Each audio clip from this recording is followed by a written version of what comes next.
Congo Liziba TV, Congo Liziba TV. Pour plus d'actualité, abonnez-vous, abonnez-vous, abonnez-vous.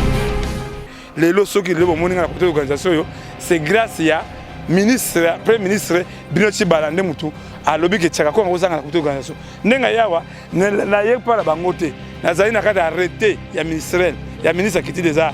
Donc nenga tu allez voir, tout ça na kada comité d'organisation de la katia.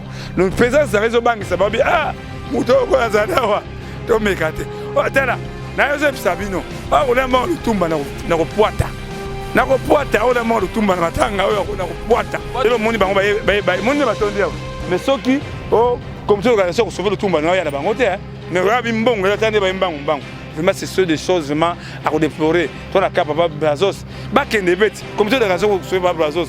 Comité d'organisation pour sauver papa Lufu ba kende. So ba yawa bende mbongo. Ba ile bango ile musute. Ba matanga le tumba pas comme business, c'est ça mon problème. J'avais dénoncé procédure qui les lois qui ont ma tête. Il a zone na poste night. Mon émotion me quitte. Combat les choses là qui c'est qui moi na ma tête. Même à Garawana, ce monsieur là fait beaucoup pour les artistes. Il faut beaucoup de respect avec ce monsieur là. Son pan. Vous regardez que si mes camarades na ma tête, non. Pour les mots qui des alines de Kunabiso. Pour les mots qui les journalistes. Azam vous arrivez même le tumba biso ne surtout. Mais il y a les journalistes. Matanga journaliste c'était jamais journaliste courir artiste musicien c'est impossible vraiment merci na remercier le gouvernement na ba konja comprendre que non ba ministère ba raison bango maintenant pouvoir les gens na qui amanga na mateta je crois que émission lelo ba to comprendre que tout ça ça des martyrs que ceux qui au coup de ça des martyrs problème c'est quoi que zali comité d'organisation au yo gouvernement c'est awa mais ngai na takaki bango façon ba woli se ba kamoya ki angote Zompan, biso to dénoncer qui façon oyo baningo sala matanga le tumba simaro. Parce que bateli banda, batwa non musicien, batie ba ko bosso, ba individu to mekate mais biso bango bana poto. Salon le tumba, za no calme. Ba le tumba, ba no calme. Ngana ko filer bango. Na ko landela bango. Oh, quitte combien 1000 francs na ke vérifier. Oh, après la logistique. Oh, nini ba lobio katafalki. Oh, c'est on est nous. Ngamwe olanda facture wala ba ko sambwa. Ba la porte ba na ko sambwa sa bango. Le ko ba ngaki ngate ba ko yeba retour.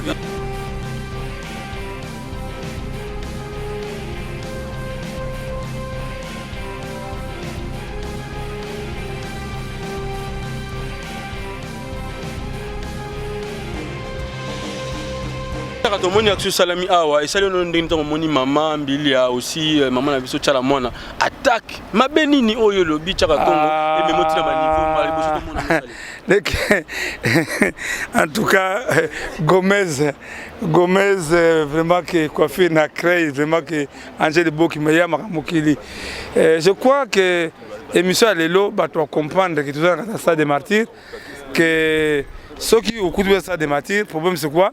Que les comité d'organisation au gouvernement c'est awa. Mais ngai na takaki bango façon ba woli se bakamoya ki angote. Zompan, biso to dénoncer qui façon oyo baningo sala matanga le tumba simaro. Parce que bateli banda, batwa non musicien, batie ba ko bosso, ba individu. Maman Tchala Mwana, Maman Tchala Mwana, Maman Tchala Mwana, c'est grâce à elle, Moutou, c'est danger banda, c'est grâce à cette maman. Même la maman Bilabel, non, l'État congolais traite avec les structures. Pour le moment, les structures c'est l'Union des ministères congolais, c'est dirigé par Kamara Mateta. Je crois que Sandra Moale Bumba, non, ça a raison à eux. Net mission, non, non, impression qu'on domba, c'est Aminou Mabassa, avec on a raison à eux. Pourquoi que tout ce qui est ministère qui a confié à mon avis, même la mission, vous avez bien information, Ngaba Niagina, comme tout le monde. Mais nous avons un ça dans le tumba, même malgré ça, mais quand nous bébé na vie la bino, puis ça fait de bébé na été, vie à mal entouré. Ils ont pas nazo confirmango. Non. Papa, mikanda on a ça mikanda 80 de tout. Mangala ça va démarcher surtout. Comment on a souka? Parce que pas il reste pas tikangai. T'as mon na matana wewa. C'est normal. Je crois que les lots qui le morning à côté de l'organisation, c'est grâce à ministre, premier ministre Binochi Balande Moutou, à lobby qui tchaka quoi aux à côté de l'organisation. Nenga yawa, na yek pas la bangote. Na zali na kada arrêté, il y a ministre qui dit des arts. donc ndenge tozali awa tozaka na kati ya comité d'organisation tozali na kati awa donc présence na réseau bangisa babi moto okoyo azali awa tomeka te tala nayozo yebisa bino okolemba lutumba na kopwata okolemba lutumba na matanga oyo na kopwata kopwata pa yo za te ntango ozalaki na oyo bamama ewaso mbongo ekei ndenge histoire esili toyebi mpe te mais les Getchou donc Kevin to pesa bamote belé pa iwa bozali mais na minute oyo lokola yo za na communauté te non naza na kata comité naza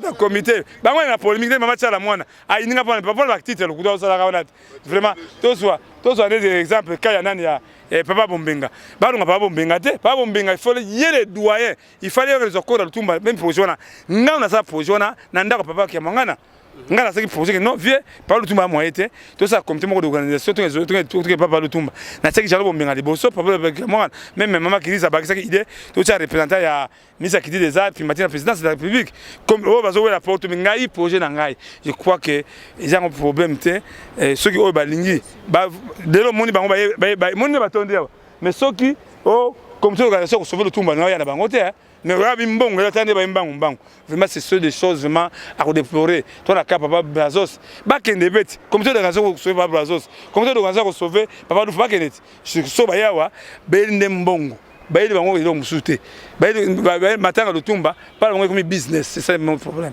voilà ndenge action salami ba maman ba attaquer et ça le nom ndenge nini par rapport au tobi ke motema maman bazala nango non premier non ba maman ba za réseau parce que ba titre bochaka mon intérêt na kisasa ya na problème hein pas mon taf so maman 5 $, ya méga pour na ata l'émission mais so ko na 4 na finga so muto fingi muto yo binani pas chez les filles ala makala pour prendre au fingat so ba maman tala mona mambila bela moni na finga bango ba ke porter plainte mais de toute façon j'avais dénoncé procédure kinaki lelo ke mwana mateta ina zongi na post night moni mutome kiti combat biso za laki c'est ke mwana mateta même bagara wana ce monsieur là fait beaucoup pour les artistes il faut beaucoup de respect avec ce monsieur là son pan on a dit que si me ke mwana mateta ba tia mutu so de boso non pour le mukende zali nde kuna biso pour le mukende ali journaliste azamu taki même le tumba biso ne surtout mais il y a les journalistes matanga ba journaliste c'était jamais journaliste azali kolo ya artiste musicien c'est impossible mais vraiment merci na remercier le gouvernement na ba konja comprendre que non ba ministère ba raison na bango maintenant pouvoir raison na kiamanga na mateta pourquoi pas ba journaliste ba za la peine na en tête ya mama papa kaka ba mino ba ministère comprendre te journaliste azali camarade ami intime ya artiste commission à presse ça jamais c'est la presse muto prendre sango mais pour les oya eta que mwana ya papa lutumba oya bimisi azoya na sens wana ya siktir papa bazakaki ba woleli ma Yves Kambala non ya bien ya siktir musicien kufa za musicien là tout ça makambo te papa biso ba légaliste ngai na biso ça administration na pas information mo boye ezali garde corps ya garde bala aller moloto tant que malade j'avais fait des documents mais avec notre Congo ils allaient na attribution na hauteur ils ont attribution pour les moukenités pour les moukenités en appui na côté la section presse à côté de qu'on a bien vient mais à vous allez quoi qui m'a tête à tête t'as net papa Bombenga parce que la liste c'était nous avons pas nous avons pas les poteaux pas que papa n'a vu Jean Bombenga zate mais non mais ça manager naie c'est possible que non ça n'a rien à voir parce que mais je crois que Marambo papa qui m'a ma tête interpellé yo zong ça immigré que zalaki bon zong ça immigré ba ministère ngama zone na comité d'organisation na remarqué comme dans la carte confie l'homme idée mon pas mon compte fallait zalawa parce que c'est lui on a papa le tumba tant que vivant nous sommes wana nana ba kota ndako le tumba si marote ba oui ata kota kota papa le tumba viens me parler beaucoup de choses parce que ça papa moni ke mbongo yawa yango ba yawa mais ceux batu ça s'agiter ba bi que non cha konga zalawa to meka te mais na bisi bango bana poto ça le tumba za no calme baba le tumba ba no calme ngana ko filer bango na ko landela bango oh quitte combien 1000 francs na ke vérifier oh la logistique oh nini balobio catafalque oh c'est nini oyo ngamwe olanda facture wala ba ko sambwa bala poto na ko sambwa bango lokwa ba balingaki ngate ba ko yeba retour ya yo balandela na niveau on a te pourquoi ya batu molanda ko bango lokwa balingi ngate ngafana linga bango non l'ennemi c'est votre ennemi oh changer ni non ennemi bolinga ta ndenge cordon papi anniversaire donc site mso kitoko papi ayani aboyanga abiyanga aya omona ero kusala ndako dépendre na miso na yo okomona en direct aza cordon ya double site okomona kaka yani avec champion maître na biso na kati ya Suisse kuna voilà et voilà tokomi na mosuka Tchaka Congo ça fait papa double cordon yes malam papa bando bata la biso mote na bango et puis mote na maître babi double cordon il y a deux chaînes universelles aussi et Congo Suisse TV. Congo Suisse voilà. Merci na bino bozolanda ngai na sepel comme na bino na dogonanga Yves en tout cas na zaine des passages mais na sepel mingi ah ouais Congo liziba lekechu sepel mingi bolanda ka chaîne yo zo pesa bino Congo liziba zo pesa bino la vérité moko ya suka ya liziba boyebi tina liziba en tout cas mon boss on peut ça mettre oh nazo pesa mon boss maître John Simao na kati ya Suisse nazo pesa ba mbote mingi en tout cas na yaki makamuka ya musala yango na ekokutana pe na ndeko na ngai yango na pesi bino mbote mingi na mamisha merci première fois na leka na émission voilà Tchaka Congo baboyi pe ça de belle en direct ah mais voilà pas de problème Tchaka Congo baboyi okota na non mais yango message babi okota te bon na kokota te wana ozwa ba ngamu da bengi singawa eza bango te nga nazali invité ya gouvernement central mutu akoganga kuna aza te naza na kati arrêté nasalaka mpona bino nalakisa bino en live bomona ye force ya Tchaka Congo c'est qui Tchaka Congo mutu akosaka na ye te 00243 81 657 0958 odo kisunga oyo nyonso wana ozomona wana il y a des choses mingi bayaka na makambo oyo parce que oyebike mbongo ezali yango bayawa quand le vieux souffrait bakomona bandako nango te j'étais frère de mon vieux natika vieux nanga te malgré mambo yaki sima wana je crois que nzambe abata azwa mulima papa lutumba simaro vraiment que 00243 81 657 0958 00243 992 30 43 40 Gomez coiffure na créé vraiment Angèle Boki vraiment que nous autour ça là vraiment que na monique mutanga José le baron noir que Tchaka Congo vraiment oui ben bon lutumba ba kusambwa yango mo ba paniquer mona ngana libana nanu baza nu paniquer nanu ba bobanga eloko te samo lutumba ko banga eloko te ngana ko filer bango o kiti na ke vérifier encore na logistique ba kusambwa merci ba kusambwa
Tongo Liziba TV, Tongo Liziba TV. Pour plus d'actualités, abonnez-vous, abonnez-vous, abonnez-vous.